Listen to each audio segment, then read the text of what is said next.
안녕하세요. 김세현입니다. 자, 오늘은 우리가 계속 진행해오는 그 진도에서 조금 벗어나서요. 이런 코너를 제가 몇 번 하려고 그래요. 실제 기업이나 실제 우리나라 경제 상황에 대한 이야기들, 그런 것들을 조금 들려드리려고 합니다. 중간중간에요. 물론 저희가 진행하는 이 내용과 완전히 동떨어져 있지는 않습니다. 어떤 연관 관계는 다 있는 사례들인데 특정 기업이나 또는 우리나라 경제와 관련된 이야기들입니다. 자, 오늘 들려드릴 이야기는요. 여기 이제 제목에서 보시다시피 주식회사 대우의 워크아웃 스토리라고 저기 돼 있어요. 이건 이제 특정 기업으로는 주식회사 대우의 이야기고요. 사실은 이 주식회사 대우의 이야기는 언제적 이야기냐 하면 1997년 소위 말하는 IMF 외환위기라고 하는 우리 이제 얼마 전에 개봉했던 국가부도의 날의 배경이었죠. IMF가 구제금융을 받게 되는 우리나라 외환위기에 관련된 영화였는데 그때의 이야기입니다. 그때 우리나라의 많은 기업들이 여기 나오는 워크아웃이나 법정관리, 요즘 용어로는 기업회생 절차인데 그런 절차로 들어가면서 그냥 속된 말로 망한 회사들이 되게 많죠. 자, 그때 이야기들을 좀 들려드리려고 해요. 이 이야기들은 저희가 배웠던 내용 중에 재무 비율의 안정성 비율과 굉장히 밀접한 관계에 있습니다. 제가 수업 중에 우리나라의 기업들의 안정성 비율은 그 외환위기를 계기로 해서 크게 개선되었다. 그 전에는 매우 안정성이 좋지 않았었는데 외환위기를 계기로 하면서 안정성이 굉장히 강화되었다라는 말씀을 드린 적이 있어요. 그 계기가 되는 사건입니다. 자, 주식회사 대우는 그 당시에 우리나라 회사들이 워크아웃이나 이렇게 이제 파산하거나 도산하거나 이렇게 유동성 위기를 겪을 때 그때 워크아웃이나 법정 관리로 갔었던 기업들이 중에서 아주 대표적인 그런 사례예요.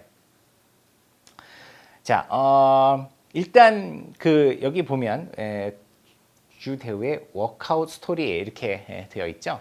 일단 워크아웃이라는 것에 대해서 간단하게 말씀을 드릴게요. 그게 뭐냐면 회사가 차입금, 그 타인 자본을 쓰고 있는데 상환 요청이 들어옵니다.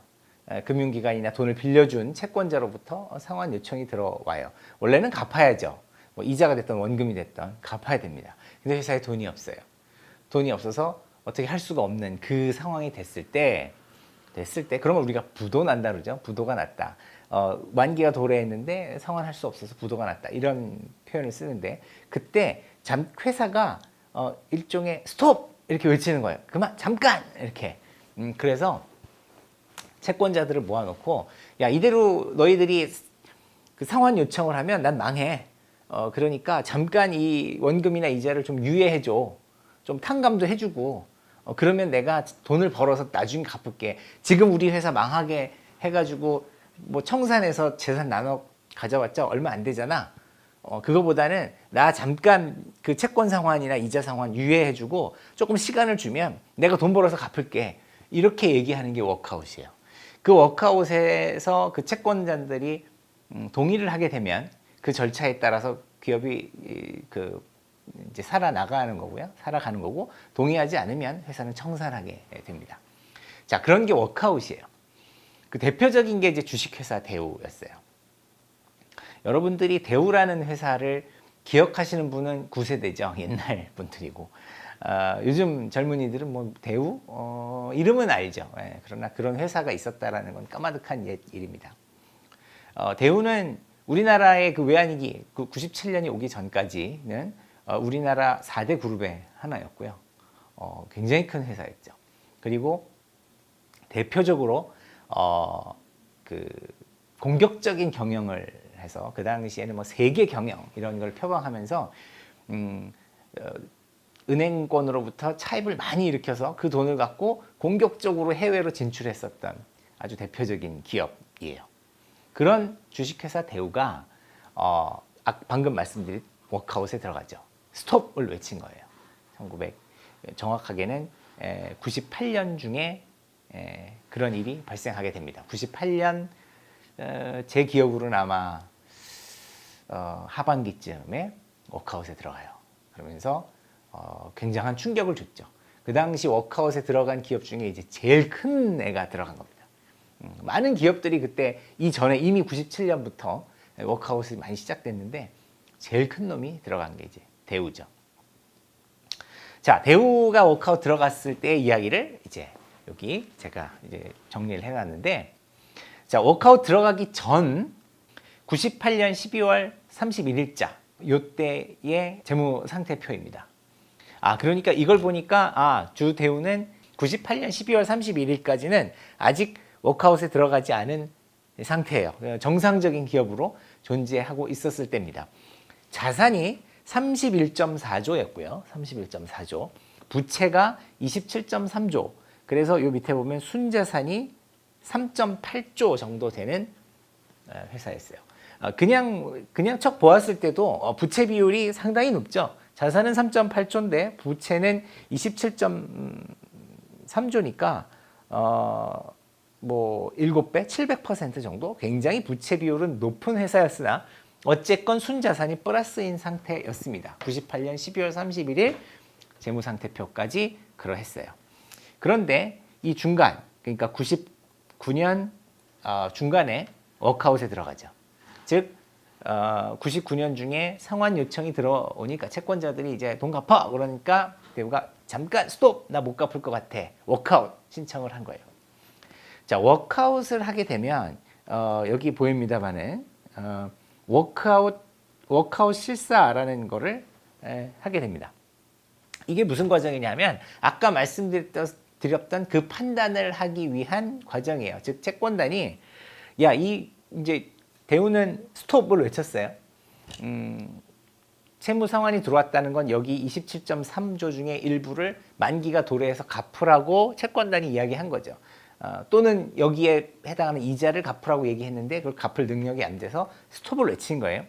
자, 스톱을 딱 외치면 채권단은 워크아웃 실사를 합니다. 채권단이 뭐 직접 하는 건 아니고요. 회계법인을 고용해서 회계법인이 가서 실사를 하게 해요. 그 당시에 제가 이제 회계사였어요. 삼일회계법인에 다니는 회계사로서 이런 워크아웃 프로젝트에 많이 참여했습니다. 이 주대우도 그 중에 하나예요. 워크아웃에 들어가요. 워크아웃에 들어가서 워크아웃 실사를 보내면요. 회계사들은 뭐를 판단하냐 하면 워크아웃에 들어간 회사의 자산 부채를 실사를 합니다. 그래서 뭘 내느냐 하면 아까 말했던 것과 같아요. 아까 말했던 그 회사의 주장을 검증합니다. 즉 회사는 내가 지금 청산을 해서 자산을 다 정리해 갖고 부채 갖고 나머지를 너희한테 배분하는 것보다 자산을 해서 이렇게 분배하는 것보다 지금 원금 상환을 유예해 주면 내가 이거를 회사를 계속 유지해서 앞으로 돈을 벌어서 갚을게. 그게 훨씬 너희한테 나을 거야. 지금 우리 회사를 지금 부도를 내버리면 너희 가져갈 거가 별로 없어. 그러나 우리 회사를 계속 살려주면 그게 더 너희한테는 더 좋은 거야. 이거를 주장하는 게 회사거든요. 그러니까 이 대우도 똑같죠. 지금 현재 상태에서 우리 회사 부도를 내버리면 이 표면상으로 그 당시 98년 12월 31일자를 보죠. 표면상으로 31.4조의 자산이 있어요. 하지만 이거는 북밸류고요. 이거를 31.4조를 청산한다. 그러면은 이제 시장에다 내다 이 자산들을 파는 거죠. 그러면 이 31.4조가 이렇게 31.4조가 다 회수되는 건 굉장히 어려워요. 이렇게 줄어듭니다. 이렇게 줄어들어요. 그래서 이 정도밖에 안 남는 거죠. 그러면 이거 정리해서 너희들이 이거 27.3조의 부채를 갚는데 써봤자 다 못 갚어. 이게 회수율이 떨어져. 그러니까 그렇게 하지 말고 그냥 우리 원금 이자 좀 유예해주면 내가 앞으로 돈 벌어서 갚을게. 그럼 27.3조 너희 다 가져가고 이자도 가져갈 수 있어. 이게 이제 회사의 주장이거든요. 그러면 그게 맞는가를 검증하는 게 워크아웃 실사예요. 회계사들이 가서 이 회사의 청산 가치를 구합니다. 즉 요 31.4조를 청산했을 때 얼마의 캐시가 회수될 수 있는가를 봐요. 그 가치와 그다음에 두 번째, 회사의 말대로 이 회사를 살려줘서 앞으로 계속 온고잉 법인으로 살아갈 수 있게 했을 때 나중에 벌어들이는 기업의 가치, 이 두 개를 이걸 계속 기업 가치라 그러는데, 청산 가치와 계속 기업 가치를 비교해서 어느 게 더 큰가를 판단합니다. 그래서 청산 가치가 더 크면 그냥 됐어, 청산, 부도 청산 해가지고 자녀 자산 나눠 갖고 끝내는 거고요. 계속 기업 가치가 더 크다면 그래, 워크아웃을 이제 시작해서 채권 채무를 재조정해줘요. 그러니까 원금 상환을 유예해주고 이자도 좀 탕감해주고 뭐 이자 지급도 유예해주고 하는 이런 여러 가지 제도를 해서 회사가 당장에 빚을 갚지 않아도 되게 만들어줍니다. 그래서 살려주는 거죠. 자, 이게 워크아웃인데, 자, 주 대우도 똑같이 그때 워크아웃을 신청했어요. 그 말은 자, 요 상태에서 순자산 3.8조인 상태에서 워크아웃을 신청했고, 채권단이 판단을 하기 위해 회계법인을 파견합니다. 자, 회계법인이 들어가서 보니까요, 놀라운 사실을 발견하게 된 거죠. 자, 뭐냐, 회계적으로 실사 검증하는 절차를 거쳐 보니 31.4조라고 하던 자산 중에 18.6조밖에 없는 거예요. 자산이 반까지는 아니어도 한 60%채 안 되죠. 그 정도밖에 남지 않은 겁니다. 그리고 27.3조라고 하던 부채는 더 많아요. 36.9조예요. 워크아웃 실사를 한 결과 부채는 더 많고요. 자산은 쪼그라들었어요. 자, 이렇게 자산보다 부채가 더 큰 경우, 이때는 이제 자본이 거꾸로 왼쪽에 위치하게 되겠죠. 이게 자산 부채 대차 평균의 원리에 의하면 두 개가 같아야 되는데, 우리가 이제 일반적으로는 이런 왼쪽과 같은 경우를 생각해서 자산이 부채보다 많으니까 자본이 여기에 이제 위치하는 요 흔한 경우만 우리가 많이 봐왔는데, 이 거꾸로 되는 이런 상황이 발생합니다. 자, 그래서 마이너스 18.5조의 자본이 밖에 없는 거예요. 순자산이 마이너스인 거죠. 자, 이게 굉장히 충격이었어요. 즉, 자산보다 부채가 훨씬 많아요. 그러니까 이 자산은 아직 청산 가치로 환산하지도 않은 상태예요. 그냥 북밸류가 그렇다는 얘기예요. 18.6조가 설사 다 회수된다고 하더라도 이거 갖고 부채를 거의 50% 밖에 회수를 못하는 거죠. 그런 상황인 겁니다. 큰일 났죠. 큰일 났어요. 자, 이게 이제 대우 워크아웃 스토리의 시작이에요. 워크아웃을 하려고 실사를 했더니 청산 가치가 너무 낮아요. 자, 이 경우에 이제 고민에 빠지게 됩니다. 보통 그 당시 워크아웃에 들어갔던 기업들은 이 정도는 아니었어요. 청산 가치가 이렇게 말도 안 되게 작지는 않습니다. 그렇게 될 경우에는 계속 기업 가치를 구하면 일반적으로 계속 기업 가치가 좀 더 많이 나와요.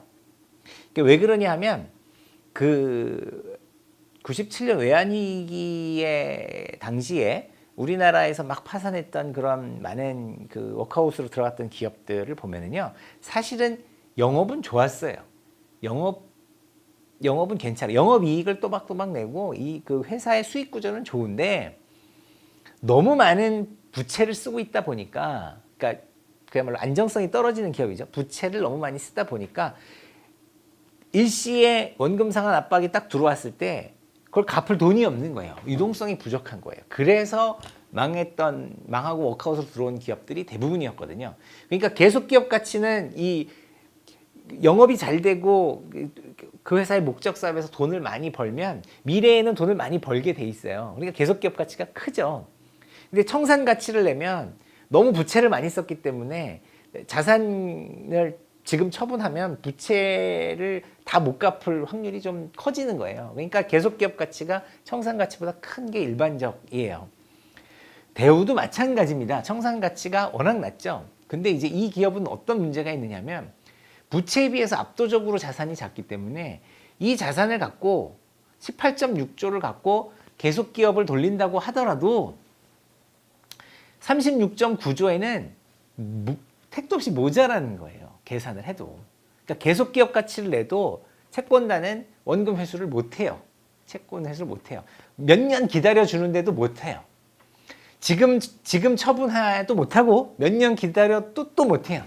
그러니까 보통 기업들은 지금은 청산하면 원금 회수가 다 안 되는데 좀 기다려주면 원금 회수가 될 것 같아 라고 해서 워크아웃으로 들어가는데, 대우는 지금 청산해도 안 되고 기다려줘도 안 된다. 자, 이 상황에 빠진 거예요. 그러니까 채권단이 야, 이거를 계속 기업으로 가줘야 돼 말아야 돼 라는 고민에 빠졌는데, 자, 이게 규모가 크고 뭐 지금으로 봐도 뭐 적은 규모의 회사가 아닙니다만, 그 당시로는 지금으로부터 몇 년 전입니까? 97년이니까 20년 전인가요? 그죠? 20년 전으로 돌아간다 갔을 때로 보면 굉장히 큰 기업이란 말이에요. 이 정도 자산 사이즈가 있는 회사면. 그러니까 여기에 딸려 있는 종업원이며 그 식솔들이 너무 많으니까 이 채권단들이 자체적으로 판단을 못하고 정부하고 많이 의논을 합니다. 그래서 그 당시 정부랑 채권단이랑 협의를 해서 야, 이 대우를 청산해서는 우리나라 경제에 미치는 영향이 너무 크다. 살려주자라는 판단을 하게 되죠. 그래서 대우 워크아웃이 이제 시작이 됩니다. 워크아웃 플래닝이라고 해서 이제 살려주는 방향으로 가게 돼요. 그럼 그걸 우리가 워크아웃에 들어간다 이렇게 부르는데, 워크아웃에 들어가게 됩니다. 자, 그래서 어떻게 하기로 하냐? 이제 채권단이 합의를 본 거예요. 이제 살려주는데 어떻게 하느냐?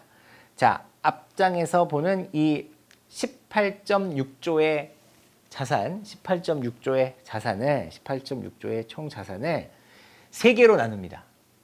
자, 하나는 건설과 관련된 자산, 또 하나는 무역 부문과 관련된 자산, 그리고 나머지 이렇게 나눠요. 즉, 주식회사 대우가 영위하던 사업이 몇 가지가 있는데 그 중에서 건설과 무역 이 두 개만 살리기로 한 거예요. 나머지는 잔존해서 다 빼버립니다. 그래서 건설 부문 5.6조, 무역 부문 5.7조, 나머지 7.3조는 잔존 부문으로 남겨요.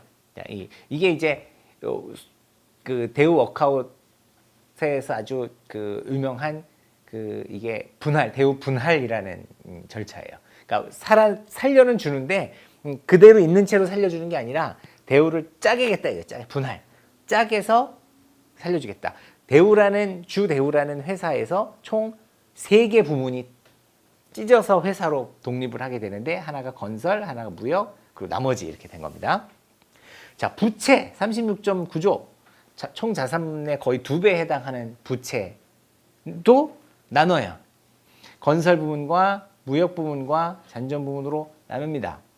36.9조 중에 4.7조는 건설 부문으로 보냅니다. 이제 이 자산은 이 왼쪽에서 설명했던 이 자산의 성격을 보면 이게 건설용 자산인지 무역용 자산인지 딱 구분이 돼요. 그러니까 그 귀속에 따라서 그 어떤 영업에서 필요한 자산이냐에 따라서 이렇게 나눈 거고, 나머지를 일로 보낸 건데, 부채는 그게 아니잖아요. 그 외부에서 채권단한테 차입을 할 때 뭐 건설에 쓰려고 하는지 무역에 쓰면서 하는지 구별해서 된 게 아니니까 다 섞여 있단 말이죠. 네, 다 섞여 있어요. 그러니까 이거를 그냥 이렇게 배정으로 다 나누는데, 건설 부분에는 4.7조를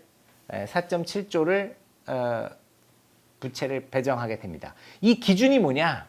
위에 나오는데 부채 비율 500% 기준이에요. 부채 비율 500% 기준이란 뭘 얘기하느냐? 건설 부분에 4.7조의 부채를 보내게 되면 자산이 5.6조가 이쪽에 배정이 돼 있으니까 4.7 빼면 자본이 한 0.9조 된다는 얘기죠. 자본이 한 0.9조 돼요. 9천억 정도 됩니다. 그러면 9천억과 4.7조의 비율이 500%예요. 5945, 그죠? 500% 정도 거의 딱 맞췄어요. 부채 비율을 500%로 하겠다라는 목표값을 갖고 부채와 자본의 비율을 결정해서 부채 규모를 배정한 겁니다. 500%가 되게끔. 왜 500%냐 하면은 그 당시 그 건설업계에서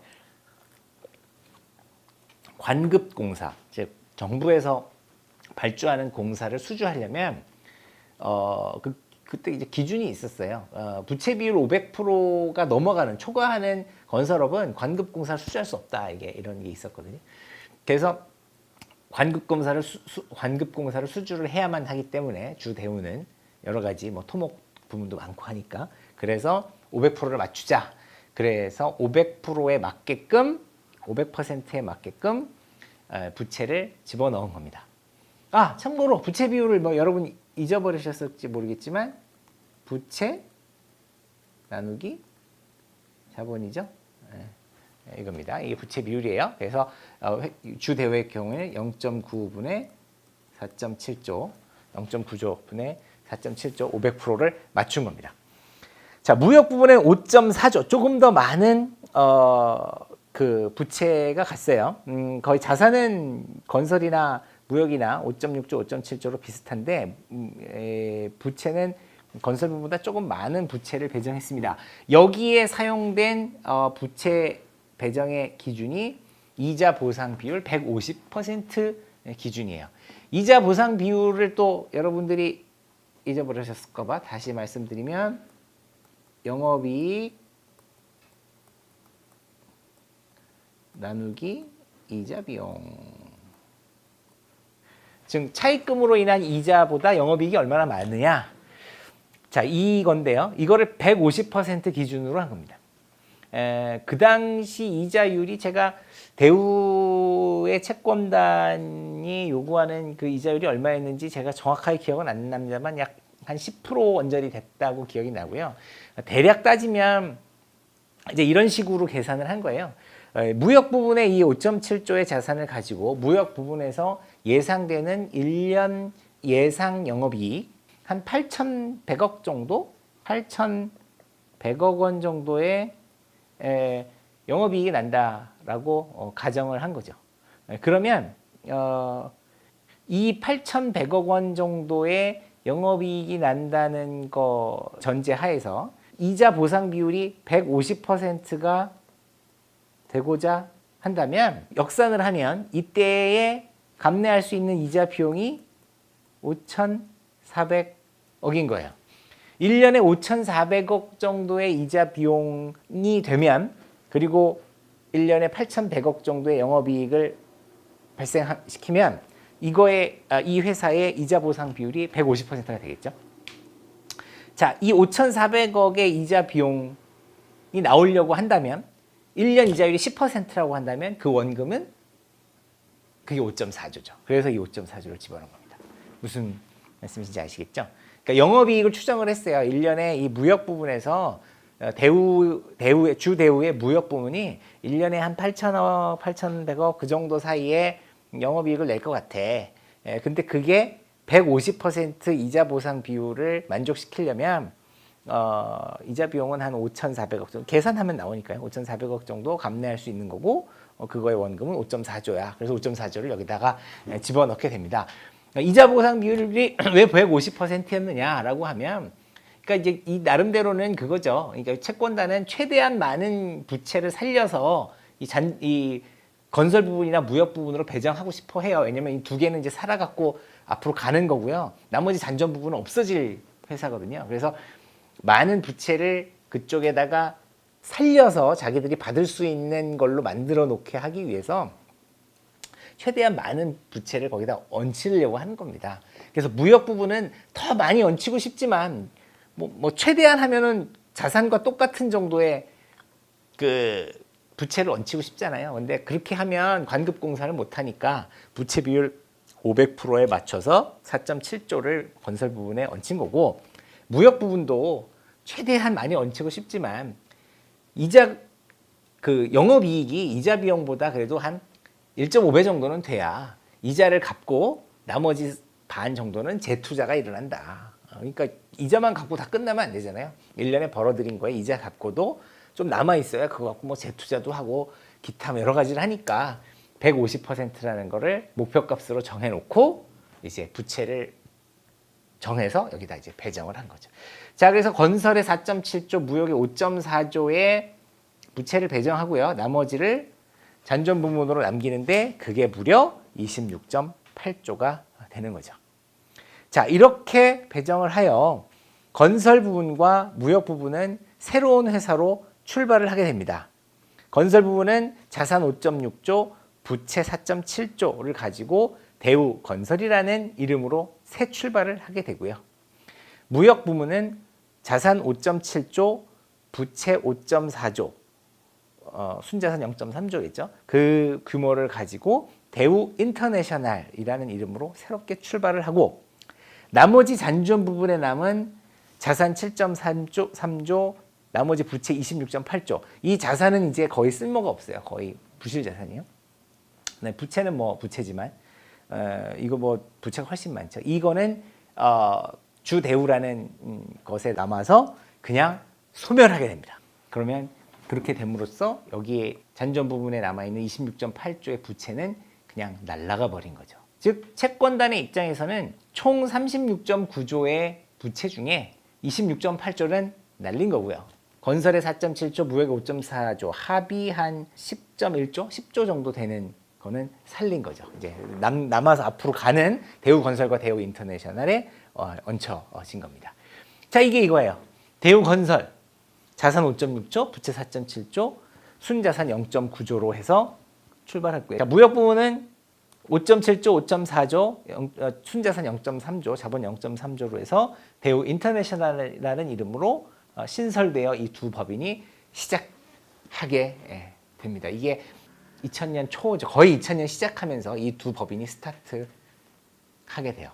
그리고 나머지 주대우, 저기 있는 7.3조의 자산과 26.8조의 부채가 있는 주대우는 소멸하게 되죠. 역사의 뒤안길로 사라집니다. 자, 이렇게 대우 워크아웃이 마무리가 되고요. 대우건설과 대우인터내셔널이라는 두 회사가 탄생하게 되죠.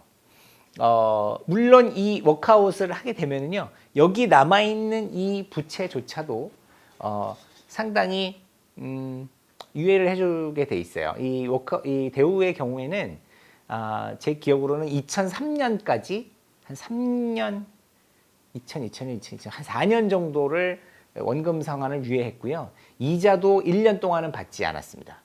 그래서 여기 저렇게 많이 없어졌음에도 불구하고 남아있는 부채조차도 원금 및 이자를 상당히 유예를 시켜줬어요. 자, 이렇게 해서 이 대우 워크아웃이 끝나게 되는데요. 자, 이 대우뿐만 아니라 많은 대한민국의 회사들이 이런 워크아웃을 통해서 워크아웃 플래닝을 통해서 원금 및 이자 상환을 유예받고 워크아웃으로 들어가게 됩니다. 자, 그런데 자, 이거는 이제 그 당시 이야기예요. 그러니까 90년대 말 2000년대 초죠.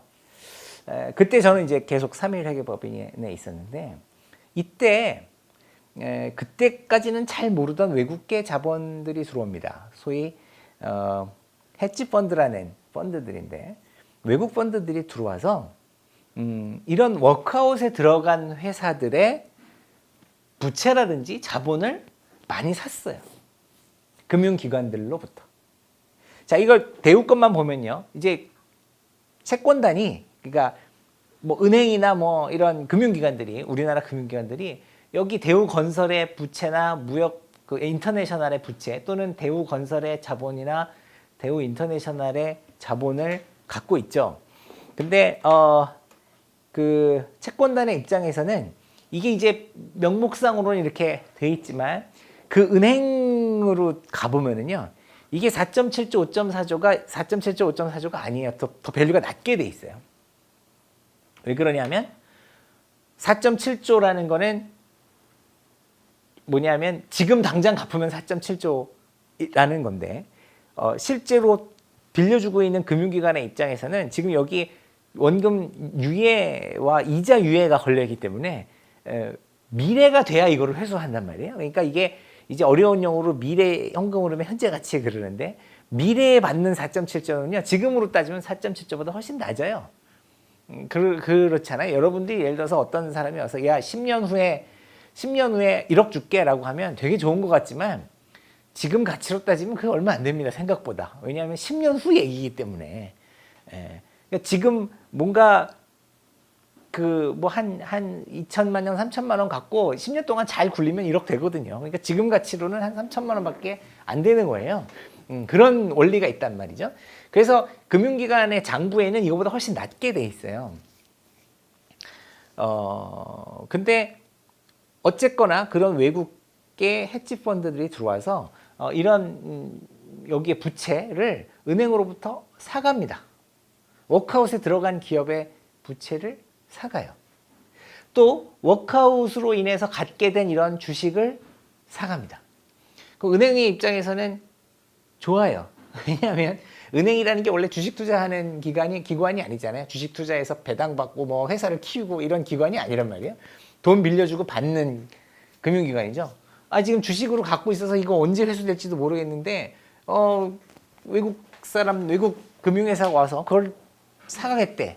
뭐 극단적으로 0.9조라고 치면 0.9조에 사가겠대요. 그러면 당장 회수되잖아요. 이거 언제 회수될지도 모르는 주식을 당장 돈 주고 사간다니까 그냥 팔았었어요. 그런 일들이 그때 일어납니다. 2000년대 초반에 워크아웃 직후 IMF 외환위기 직후 2000년대 초반에 외국계 헤지펀드들이 와서 우리나라 워크아웃에 들어간 수많은 기업들의 채권과 주식을 사요. 자, 그때 워크아웃 들어갔던 기업들이 진짜 많아요. 대우뿐만 아니라요. 쌍용그룹에 있었던 것들 다. 또 무슨 뭐 기아자동차도 있었죠. 그 다음에 뭐 각종 금융회사들도 있었고요. 너무너무 헤아릴 수 없이 많습니다. 굉장히 많은 기업들이 이런 워크아웃에 들어가 있었어요. 그런 기업들을 이렇게 쇼핑을 하기 시작하죠. 제가 그때 그런 그 3.1회계 법인에 있으면서 그런 헤지펀드들이 와서 이런 워크아웃 기업들의 채권과 주식을 사가는 거에 있어서 그 용역을 맡겨서 그 기업의 채권이나 주식을 사는 것에 대한 실사라든지 이런 작업들을 꽤 했었는데요. 그때는 이해를 못했어요. 이걸 왜 사가지? 왜 사갈까? 이거 지금 망하기 직전에 살려준 회사잖아요. 실제로는 망했던 회사죠. 이런 이 워크아웃이라는 제도가 없었으면 진작에 여기 포함돼서 다 망했을 회사인데 억지로 살려주고 정말 그 부채도 그냥 맥스로 갖다가 집어넣어놓고 이렇게 이제 살려주면서 그래도 채권단이 자기가 미래라도 받을 수 있는 맥시멈의 부채들을 다 얹혀놔서 아주 가볍지도 않아요. 무슨 뭐 삼성이나 이런 우량 기업처럼 뭐 부채 비율 30% 이런 수준이 아니란 말이에요. 이것만 하더라도.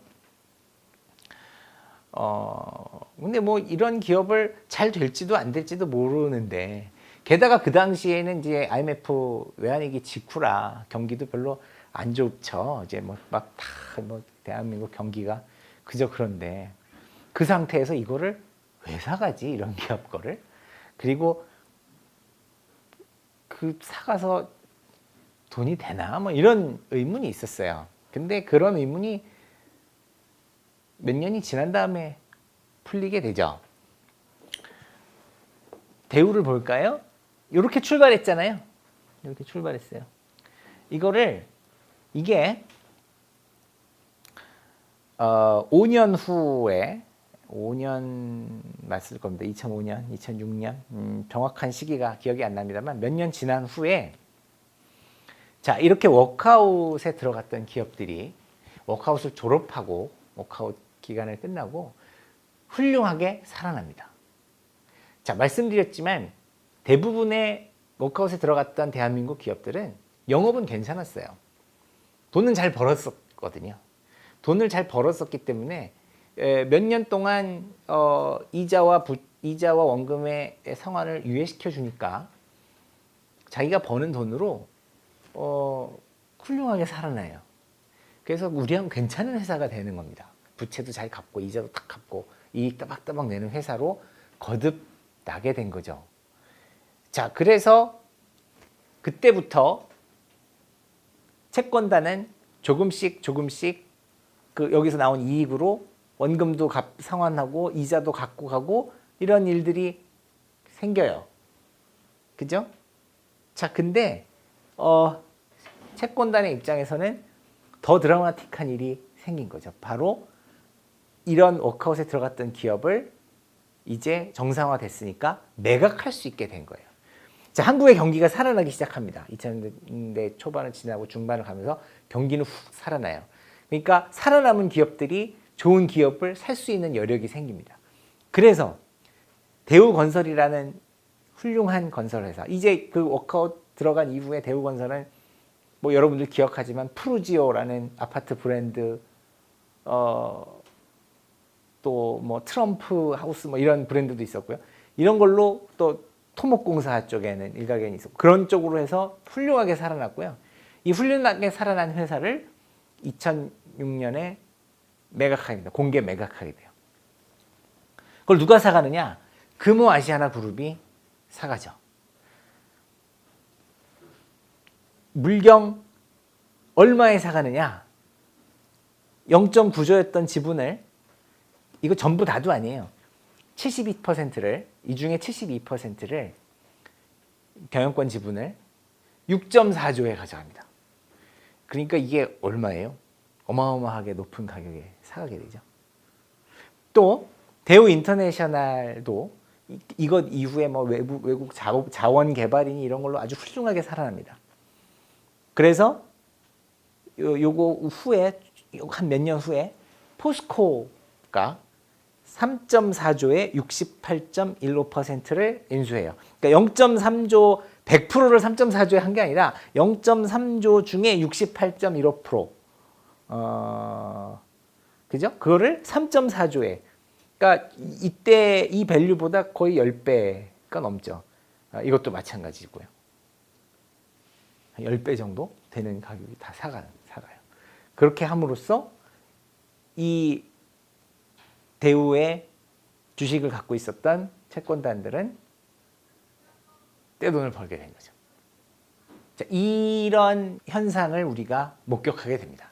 이거 대우의 일만은 아니에요. 우리나라 워크아웃 기업들 그 당시 외환위기로 위기에 빠졌다가 나중에 살아나서 M&A로 새 주인을 맡게 된 회사들은 상당히 많이 이런 현상들이 다 일어나요. 그러니까 쪼그라들었던 게 나중에 큰 돈이 되는 거죠. 자, 우리가 생각해봐요. 아까 전에 뭐라 했냐면 이거 갖고 있는 사람도 예전에 채권단이라 그랬잖아요. 예전 채권단으로 올라가 보면은요, 이 채권단들은 원래 저 손실을 26.8조라는 소멸법인으로 인하여 엄청난 손실을 본 애들이에요. 그러니까 본 애들이니까 이건 저거 손해 보고 그 대가로 받은 거잖아요. 여기서 한 6점 몇 조, 여기서 뭐 3점 몇 조 이렇게 회수한 거예요, 사실은. 그러니까 그렇게 떼돈을 벌었다고 할 수는 없죠. 요것만 놓고 보면 떼돈이죠. 0.9조짜리를 6.4조에 0.9조도 아니지. 이거에 70%를 6.4조에 팔았으니까 와 대박 났네 이렇게 생각을 하겠지만 이 앞에 잃어버린 26.8조를 생각하면 얼마 안 되죠, 그죠? 예, 그거는 뭐 다행스럽게 조금 더 회수했다, 많이 회수했다, 성공했다 이런 정도일 거예요. 그러나 아까 말씀드렸지만 요런 상태에서 워크아웃에 들어간 상태에서 요 지분을 요 가격에 사간 사람들, 즉 외국 헤지 펀드들은 떼돈을 번 거죠. 싸게 사서 비싸게 파는 그 타임에 딱 돌아서 먹고 빠지면서 굉장히 큰 차익을 올립니다. 주식도 그렇고 채권도 그래요. 그 아까 전에 여기 4.7조보다 훨씬 은행들에 기표된 부채는 더 낮았거든요. 그걸 싸게 사서 이때 오면은요, 이건 멀쩡한 채권이에요. 제가 받고 다 팔 수 있어요. 그러니까 채권이나 주식 모두 굉장히 수익률이 좋죠. 돈을 번 거예요. 자, 이거를 2000년대 우리 초에 목격을 하게 됩니다. 그래서 와, 야, 이래서 걔네가 그때 워크아웃 들어간 기업들의 주식과 채권을 그렇게 사 모았던 거구나라는 거를 그때 알게 되죠. 즉 경기가 내려가고 올라갈 때 사서 올라갈 때 탁 파는 스킴이죠. 그래서 이해를 했어요. 자, 그러다 보니 그때 많은 사례를 보다 보니까 제가 깨닫게 된 게 있죠. 아, 이게 이렇구나. 자, 이거 그림을 잘 보시면요. 맨 이제 왼쪽에 있는 게 일반 기업들이에요. 대우나 뭐 대우건설이나 대우인터내셔널 같은 기업들의 D가 부채고 뭐 E가 자기 자본, 주식인데 D와 E 이런 것들이 많이 존재하죠. 근데 이런 그 일반 기업의 부채나 자본들의 물론 일반인, 우리 같은 일반인들도 이 주식을 많이 갖고 있고 채권을 많이 갖고 있습니다만 대부분은 큰 금융기관들이 여기에 이렇게 돈을 빌려주거나 주식을 투자하고 있죠. 금융기관들이 많은 일반 기업을 이렇게 자본이나 자본으로 타인 자본, 자기 자본으로 통제를 하고 있습니다. 많은 자본이 이렇게 들어와 있어요.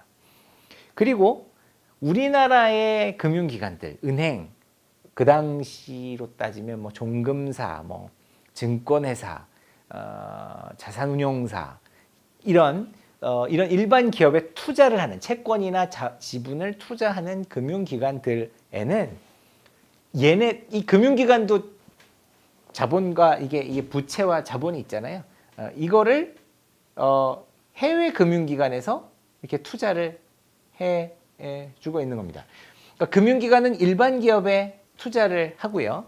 금융기관이 일반 기업에 투자한 채권이나 지분을 금융기관의 입장에서는 자산이 되는 거죠. 그리고 이 금융기관도 이 자산을 구성하기 위해서 즉 일반 기업에 대출이나 투자를 하기 위해서 해외 금융기관으로부터 부채와 자본을 쓰고 있어요.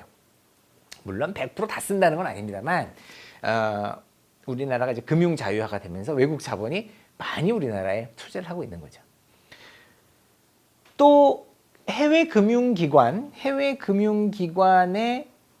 입장에서 보면 걔네들도 부채와 자본이 있고요. 그거를 또 투자한 또 다른 파이낸셜 인베스터가 있겠죠. 이렇게 쭉 따라서 올라가다가 이렇게 거슬러 올라가다 보면요. 그 맨 중심에 다다르게 됩니다. 어딘가 자금의 소스가 있어요. 거기서부터 투자가 연쇄적으로 일어나서 진짜 우리나라 같은 개발도상국의 기업에까지 돈이 쭉 흘러가게 된 거죠. 자, 이 자금의 원천이 어디냐를 보니까 여기가 이제 월스트리트, 우리가 얘기하는 국제금융자본의 집결지입니다. 국제금융자본이라는 사람들이에요. 월스트리트가 됩니다. 월스트리트의 이 국제금융자본들은요, 거대 자본들의 오리진은, 그러니까 근원은 유럽이고요. 대부분이 유럽에서, 그러니까 유택의 유럽인이라고 해요. 그러니까 유태인인데 유럽에 사는 사람들. 우리가 이제 흔히 이런 뭐 로스차일드 가문 이런 패밀리의 이름을 들어보신 적이 있을지 모르겠지만 거기에 근거에 그 자손들이나 거기에서 그들과 같이 일하던 사람들 뭐 이런 쪽인데요. 그런 쪽들이 이제 세계 국제 금융의 중심이 미국으로 옮겨오면서 월스트리트로 와서 미국의 금융 자본을 형성하게 됩니다. 자, 이들이 이 그림상으로 보면 이 전 세계로 나가는 자금의 흐름에 굉장히 그 꼭지점 중심에 있게 되는데, 자, 이게 가능한 거가 왜 그러냐 하면 이들이 세계의 기축통화인 달러화를 쥐고 있기 때문이에요. 미국의 월스트리트 국제금융자본이 달러라는 기축통화를 쥐고 있습니다. 자, 제가 이제 간단하게 한번 말씀을 드려볼게요. 여러분들이 돈이 있죠? 지갑에 돈이 있습니다. 그냥 종이에요. 종이 쪽지잖아요. 아무것도 아니잖아요. 그러면 그 종이를 보니까 한국은행이라고 적혀 있죠. 한국은행에 가서 나 이거 종이 쪼가리인데 그거 아무것도 아니잖아요. 종이잖아요. 이거 너희가 이거 발행했다며. 그러니까 이거를 뭐 좀 가치 있는 걸로 바꿔줘봐. 라고 하면 한국은행에서 매우 당혹스러워 하겠죠. 그런 걸 요구하는 사람이 요즘은 없으니까. 근데 뭐 굳이 그렇게 요구를 계속하면 에라 모르겠다고 달러를 바꿔줄 거예요. 야 10달러.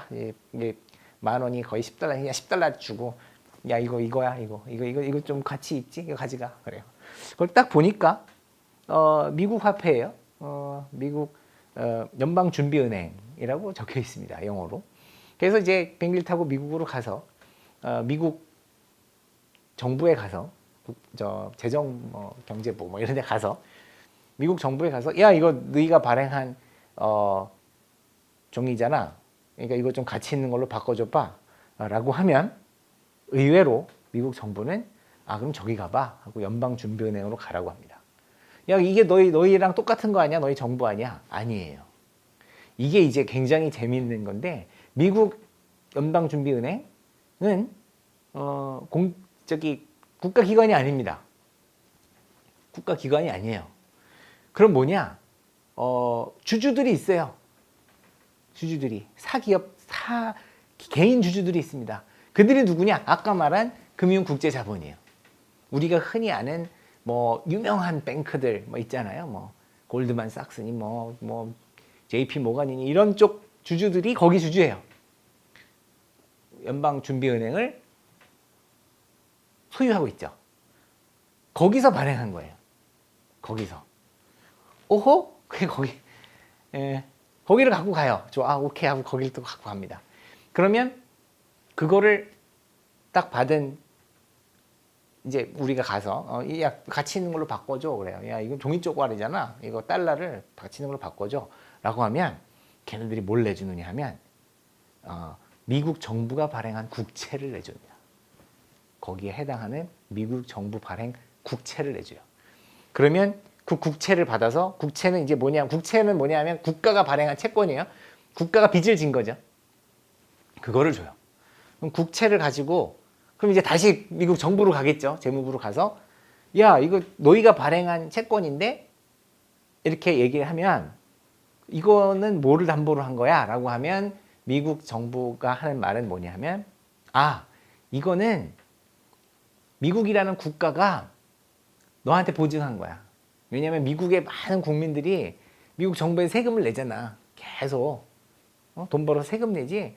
그러니까 미국 안 망하잖아. 그러니까 국가가 이 벌어들인 세금으로 너 이자 주고 원금 나중에 다 갚을 수 있어. 그걸 보증한 약속 증서야 이게.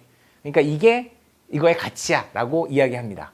자, 결국 화폐라는 것의 가치를 쫓아서 계속 올라가다 보면은요, 결국은 국민이 내는 세금, 그러니까 사람들이 내는 그 세금이 돼요. 그게 앞으로 계속 들어올 거기 때문에 그게 이 화폐의 가치를 보증하고 있는 겁니다. 그래서 요즘의 화폐를 신용화폐라고 그러는 거예요. 예전엔 이러지 않았어요. 예전에는 여러분들 들어봤어요. 금태환 제도, 금본위 제도라고 했죠. 화폐를 발행하려면 거기에 해당하는 것만큼의 금을 쌓아놨어요. 그래서 금에 해당하는 것만큼의 화폐를 찍어서 발행했기 때문에 화폐를 갖고 가면 금을 내줬어요. 근데 지금은 그게 아니에요. 금태환이 없어졌죠. 금본위제가 깨졌어요. 그럼 뭐가 그걸 대신하느냐? 바로 국가의 신용이 그걸 대신하고 그 신용은 이 국가의 미래 신용이에요. 그 신용은 누가 책임지고 있냐? 그 국가의 국민이 책임지고 있습니다.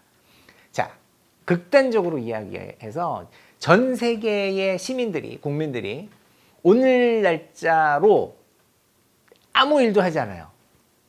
부가가치를 생산하지 않습니다. 일을 하지 않아요. 저처럼 강의도 하지 않고 저 앞에 우리 계신 분처럼 이렇게 카메라를 갖고 저를 찍어주시고 편집해 주시고 이것도 안 하고요. 아무도 일을 안 해요. 전부 다 그냥 올 스톱 딱. 그 순간 전 세계 국민이 약속하여 일을 하나도 안 하는 순간 그 순간 우리가 가진 모든 화폐는 종이 쪼가리가 됩니다. 가치가 없어져요. 즉 우리 화폐의 가치는 우리가 일하는 이 부가가치, 우리가 일하는 이 부가가치. 그래서 앞으로 정부에 세금을 낸다라는 그것 때문에, 그 기대값 때문에 이 화폐의 가치가 유지가 되는 거죠. 자, 이런 신용화폐 제도를 만든 게 바로 국제금융자본이에요. 월스트리트예요. 자, 이 월스트리트의 연방준비은행의 입장에서 한번 생각을 해보면요. 얘네들은 화폐를 발행합니다. 달러를 찍어냅니다. 얘네가. 근데 달러를 찍어내면서 미국 정부한테 달러를 찍어내는 것만큼의 국채를 받아요. 그러니까 달러를 발행해 주면서 미국 정부로부터는 국채를 받습니다. 국채를 갖고 있어요. 얘네들은 손해볼 게 없어요. 얘네들은 본인이 발행한 화폐만큼 미국의 국채를 갖고 있고요. 그 국채를 갖고 있기 때문에 미국 정부로부터 이자도 받습니다. 그러니까 제가 볼 때는 리스크가 없어요. 미국이랑 국가가 망하지 않는 한 이 사람들은 리스크가 없어요. 국가를 상대로 이자 장사를 한다. 그러면서 달러의 양을 자기가 필요하면 더 찍어낼 수 있고요. 안 그러면 줄어들 수 있는 권한을 갖고 있죠. 미국 연방준비은행이. 자, 그러다 보니 어떤 게 가능하느냐. 여기 나와 있는 이 그림을 한번 보시면, 자, 이 월스트리트에서 금융기관들, 전 세계에 있는 금융기관들이나 일반 기업들을 향해서 유동성을 확 공급할 수 있어요. 달러를 막 찍어내서 달러 찍어내는 간단해요. 예전처럼 뭐 금을 모아갖고 그만 할 필요가 없어요. 그냥 달러 발행하는 것만큼 미국 정부로부터 국채만 받아내면 됩니다. 국채 받아내고 그걸 담보로 달러를 찍어서 확 전 세계를 향해서 유동성을 공급해요. 그러면 세계는 호황이 돼요. 이 화폐량이 늘어나기 때문에 막 이렇게 버블이 생깁니다. 한마디로. 자, 그러다가 어느 시점이 되면 이걸 이제 우리가 양털깎기 이렇게 불러요. 금융에서. 시점이 되면 이거를 걷어들이기 시작해요. 자, 원금 상환을 하기 시작한다고요. 상당히 많은 해외 금융기관이 이들의 소유예요. 이미. 자, 그걸 이용해서 달러를 회수하기 시작합니다. 훅 빨아들여요. 훅 이렇게 빨대로 빨아들이듯이 달러를 회수. 우리나라 IMF 때처럼, 우리나라 외환위기 때처럼 원금 상환을 하기 시작해요. 이제 이걸 신호탄이 있죠. 여러 가지 언론들, 해외 언론들에서 한국 경제 불안하다, 어느 나라 경제 불안하다 이런 뉴스를 터뜨리고요. 그 다음에 신용 등급 기관들, S&P라든지 뭐 피치라든지 이런 데서 신용 등급을 낮춰요. 그러면 해외 투자자들이 그걸 신호탄으로 자금을 빨아들이기 시작합니다. 해외로 끌고 들어가 버려요. 그러면 이 기업들은 무너지기 시작하는 거예요. 확 무너져요. 자, 그래서 빨아들입니다. 그럼 많은 좋은 기업들이 무너져요. 그러면 그때 빨아들인 그 돈을 가지고 여기 와서 아까 말했듯이 대우건설의 채권이나 주식을 사던 대우인터내셔널의 채권이나 주식을 사는 것처럼 무너진 기업들의 주식을 헐값에 매입하죠. 그래서 막대한 차익을 올려요. 그래 놓고선 다시 달러를 훅 공급해요. 다시 훅 불어요. 이 달러를, 그러니까 뭐냐면 화폐를 끌어들이고 부을 수 있는 힘이 있기 때문에 말단에 있는 경기를 나쁘게 했다 좋게 했다 할 수 있는 힘이 있어요. 그 과정에서 많은 막대한 차익을 올리고 우량한 회사들을 갖고 가버립니다. 이게 이 국제금융자본의 힘이에요.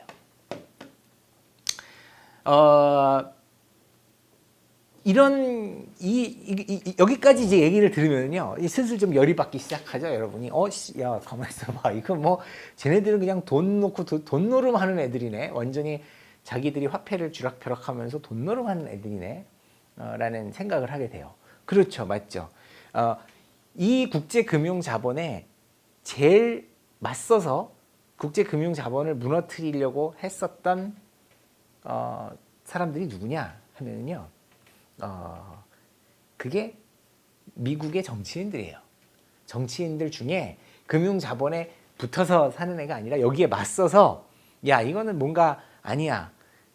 이거 국가가 이 통제를 해야 되는데 어떤 개인적인 세력이 국가의 경제, 나아가 전 세계의 경제를 쥐락펴락하는 것은 용납할 수 없어라는 생각을 가졌던 미국의 정치인들, 특히 대통령들이 꽤 많습니다. 근데 대부분 비극적 말로를 맞아요. 암살을 당하거나 뭐 교통사고를 당하거나 뭐 이런 일들이 굉장히 많이 일어납니다. 대표적인 인물이 링컨, 케네디 이런 사람들이죠. 자, 여기에 대한 이야기는 또 얘기하면 뭐 한도 끝도 없어요. 그리고 좀 어떻게 생각하면 음모론 같기도 합니다. 근데 그 비교적 제가 소개를 시켜드리면 이 화폐 전쟁이라는 책이 있어요. 이 꽤 발간된 지 오래된 책이고요. 숭흉빙이라는 이제 중국 사람이 쓴 책인데 여기를 보면은 이 화폐 전쟁이라는 책에 보면 2장인가요? 두 번째 장인가에 2장에 국제은행 재벌과 미국 대통령의 100년 전쟁이라는 챕터가 있습니다. 그걸 봐보시면 미국의 정치인들이 이 거대한 국제 금융 자본에 맞서서 어떻게 스트러글을 했는가를 어떻게 대항을 했는가가 잘 정리되어 나와 있는데 지금까지 보면 별로 성공 못하고 다 실패한 것 같아요. 그러니까 대표적인 게 이제 링컨 대통령이 은본위제, 그러니까 한마디로 그 화폐를 찍어낼 수 있는 기관을 연방준비은행 이회에 하나를 더 만든 거예요. 미국 재무부가. 국가가 달러를 찍어낼 수 있게 한 거죠. 그러니까 달러를 두 군데서 찍어내는 거예요. 하나는 연방준비은행이고 하나는 미국 정부. 이렇게 만들어놨어요. 그리고 이 연방정부가 발행하는 달러는 은을 기반으로 합니다. 은만큼 은본위제예요.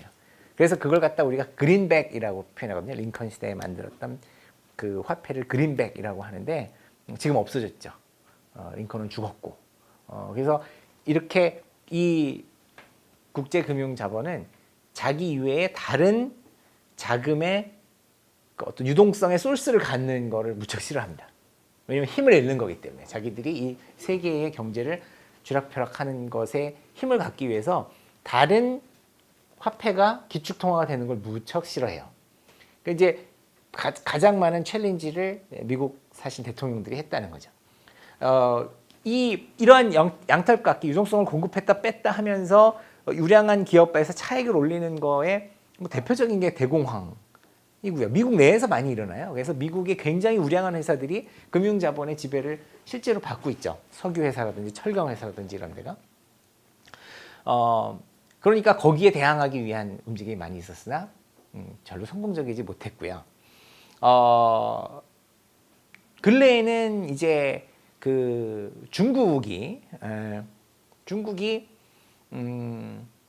좀 자기들의 GDP가 미국의 한 60% 정도에 육박하고 자기도 인구도 세고 인구도 많고 제조업에 기반을 두었다라는 그런 생각에 여기에 이제 도전장을 내민 거죠. 그래서 이 자금의 소스를 하나 더 갖고 간 거예요. 이렇게 될 수 있게 여기 이제 위안화라는 중국 화폐를 가지고 이거를 하려고 하는 움직임을 했었던 거죠. 이게 충돌한 대표적인 게 뭐냐면 이제 석유 결제 시장인데 이 금융 자본들 월스트리트는 그렇기 때문에 자기들이 발행한 달러화 이외의 기축통화가 되는 거 되게 싫어하거든요. 그래서 세계에서 중요한 것들을 달러로만 결제할 수 있게 해놨어요. 대표적인 게 석유입니다. 원유예요, 원유. 원유는 달러로밖에 결제가 안 돼요. 오페크 어디든 가입 국가든 아니든 간에 원유를 사려면 달러로만 결제해야 됩니다. 유로 하나 다른 엔 하나 이런 걸로 되지 않아요. 달러로만 하게 해놨어요. 그게 왜 그랬겠어요? 이 달러의 힘을 강하게 하기 위해서요. 사람들이 달러가 없으면 안 되게끔 하는 그 힘을 유지하는 거죠. 기축통화의 힘을 유지하게 하는 거예요. 그래서 이거를 절대 안 놓거든요. 근데 거기에 도전장을 내밀었죠. 위안화로 결제할 수 있는 원유 시장을 중국이 만들었어요. 물론 지금 거기에서 거래되는 건 이라크랜다. 이란 석유 그런 정도밖에 없는 것 같은데 아무튼 그런 거를 만들어서 하고 있단 말이에요. 그러니까 도전이죠. 그게 지금 일어나는 미국과 중국의 무역 분쟁, 나아가 패권 전쟁의 여러 요인 중에 하나다. 즉 기축 통화에 도전을 했다는 거죠, 중국이. 그런 이제 현상들이 일어납니다. 사실 방금 말씀드렸던 이 국제 금융 자본은 아까 처음에 밝혀드렸듯이 오리진을 따라가면 그 독일계 유태계 독일인 뭐라고 표현하죠? 하여튼 유태계 피를 갖고 독일에 살던 유럽인들이고요. 지금은 미국에 살고 있는 유태인, 주디시 아메리칸 이렇게 불러야 되나요? 그들입니다. 그 유태인들이 참 대단해요. 보면은 미국 국민의 10%가 채 안 되는 것 같은데요. 인구수로 보면은. 근데 알려지기로는 미국 전체 자산, 미국이라는 국가의 전체 자산의 66%인가요?를 소유하고 있다고 해요. 그러니까 미국이라는 나라가 우리나라랑은 다르죠. 우리나라 자산의 66%하고는 좀 급이 다릅니다. 미국 자산의 66%라는 건 어마어마하죠. 그거를 유태인들이 컨트롤합니다. 그러니까 그거는 전 세계를 쥐락펴락한다는 얘기죠. 그리고 다시 말해서 미국이라는 사회의 금융 질서, 그게 이제 나아가 국제 금융 질서인데를 그런 소수의 자본가들이 갖고 있다는 얘기예요. 자, 그래서 이제 우리나라의 IMF도 이런 IMF 위기, 경제 위기도 그런 거의 일환으로 발생했다. 그런 거의 하나의 현상이었다라고 볼 수 있죠. 자, 예전에는 이제 뭐 제가 이제 97년에 있었던 IMF 외환 위기에 대한 이야기, 그때 이제 우리나라 기업들이 어떻게 워크아웃을 하고 살아나게 됐다. 그리고 부채를 많이 쓰고 있던 안정성이 떨어지는 기업들이 그때 다 이런 희생양이 됐고요. 왜냐하면 갑자기 그 전까지는 원금 상환이라는 거를 생각지도 못하다가 늘 원금 그 차입금은 이자만 내면 그냥 계속 그냥 만기 연장되는 거였는데 갑자기 이제 딱 회수가 되는 빨아들이기 시작하는 걸 경험했단 말이에요. 그 이후에 이제 한국 기업들이 이제 안정성을 강화하게 되는 계기가 된다라는 이제 그런 얘기인데, 저도 한참 이제 이런 것들을 알게 되고 이렇게 이 국제의 금융 질서가 이렇게 되는구나라는 거를 보게 되면서 처음에는 지금 이제 이 방송을 보시는 분들이 처음 느끼는 생각은 좀 열받는다. 왜 나는 뼈 빠지게 일해갖고 지금 열심히 일해서 한두 푼 두 푼 버는데 어떤 애들은 가만히 저 빌딩에 앉아가지고 뭐 클릭 하나로 자금을 뺐다 넣었다 하면서 세계를 막 하고 천문학적 숫자에 돈을 벌고 이건 정말 불공평하고 그지 같다라는 생각을 하시죠, 그죠? 저도 그런 생각을 했어요. 저도 그런 생각을 해서 어떻게 하면 여기에 맞서지? 라는 생각을 참 오랫동안 했습니다.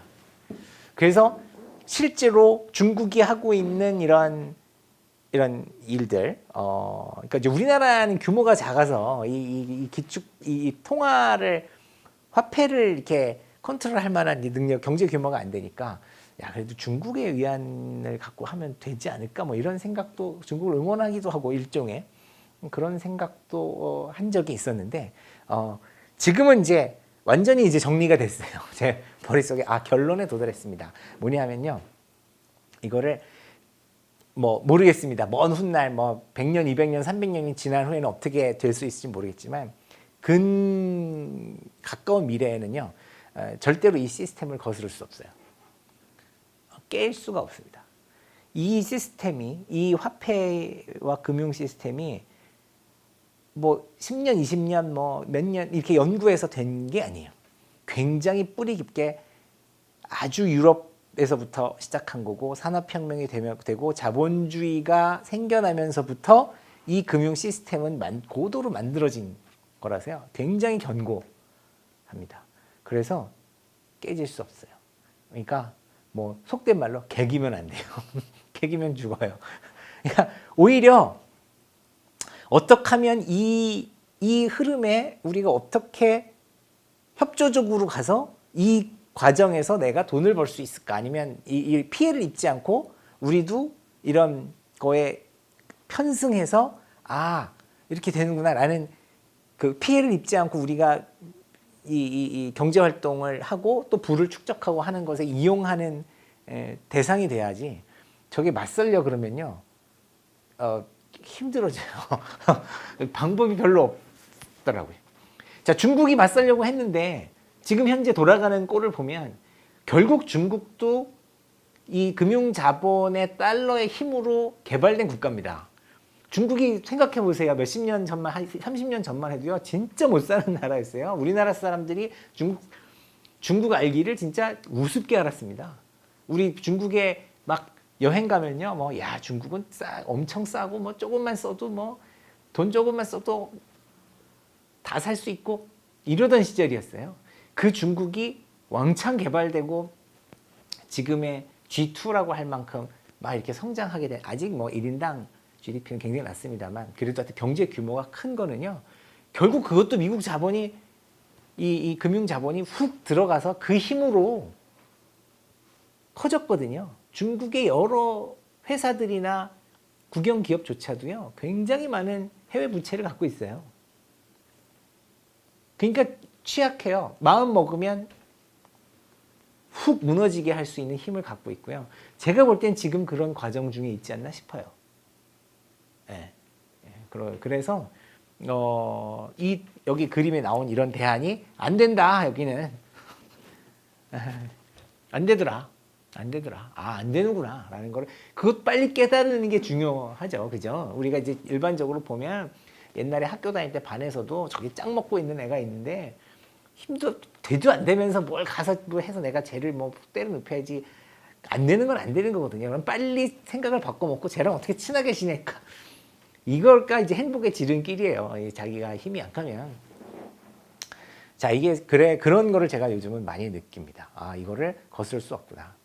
물론 거스르는 방법이 있어요. 하나 있습니다. 뭐냐면, 자, 이게 이 금융 시스템이라는 게 결국 자본주의거든요. 자본주의. 돈이 주인인 시스템이잖아요. 자본주의의 요체가 이 금융 시스템, 화폐, 뭐 이런 것들인데, 그러니까 이 통제 시스템에서 난 벗어나고 싶어. 난 싫어 이거 하기 싫어라고 하면 자본주의를 포기하면 됩니다. 나는 돈 없이 살래. 나 그냥 물물 교환하고 쌀 내서 먹고 뭐 옆집에 채소랑 내 쌀이랑 바꿔가면서 그냥 삼배 지어서 이렇게 살래. 그러면 돼요. 그러면 되죠. 근데 그 부자로 사는 건 포기해야 돼요. 그러면 부자로 살 수 없습니다. 그 자본주의와 결별하면 부자로 사는 거는 안 돼요. 우리가 전 세계에 예를 많이 보잖아요. 자본주의에서 멀어진 국가들은 다 풍요로운 삶은 하고는 거리가 멀어져요. 물론 뭐 풍요롭지 않다고 해서 반드시 불행하냐 이거는 뭐 무슨 심리학적 무슨 철학적 문제니까 그건 빼고요. 그건 아닌데 그렇지 않다고 하더라도 일단 행복하고 그러니까 풍요롭게 물질 생활을 영위한다라는 거는 포기해야 됩니다. 뭐 멀리서 찾을 필요 있어요? 북한이 있고요. 뭐 많이 있잖아요. 전 세계적으로 보면. 자, 그러니까 그렇지 않고 우리가 지금과 같은 경제 어떤 그 풍요로움을 계속 유지하면서 가기 위해서는 이 메커니즘을 잘 이해하고 우리도 거기에 협조하고 또한 그거를 이용하고 이런 이제 국제 자금의 흐름 들어갔다 나갔다 하는 게 어디로 가고 어디로 빠지고 하는 것들을 잘 연구하면 거기에 기회가 있습니다. 우리나라 금융산업이나 금융계나 이런 데도 기회가 생겨요. 그런 생각을 많이 하게 됩니다. 자, 오늘은 그 번외편이었어요. 우리 진도하고 관계없이 사례를 하나 들어드렸습니다. 물론 이제 우리 진도로 따지면 그 재무제표 분석의 안정성 비율, 즉 부채 비율이나 이자 보상 비율, 요거의 의미를 설명하는 것과 연결이 되어 있습니다만, 이제 그것보다는 이제 그런 약간 번외편으로서 우리나라에서 일어난 어떤 경제적인 일이라든지 아니면 특정 기업에서 일어나는 일들을 좀 소개하는 그런 시간이었습니다. 재밌게 보셨으면 좋겠고요. 보셨으면 좋겠고, 앞으로도 이런 에피소드나 사례 같은 것들을 이따금씩 우리 전체적으로 진도 나가는 중간중간에 제가 섞어서 소개해 드리도록 하겠습니다.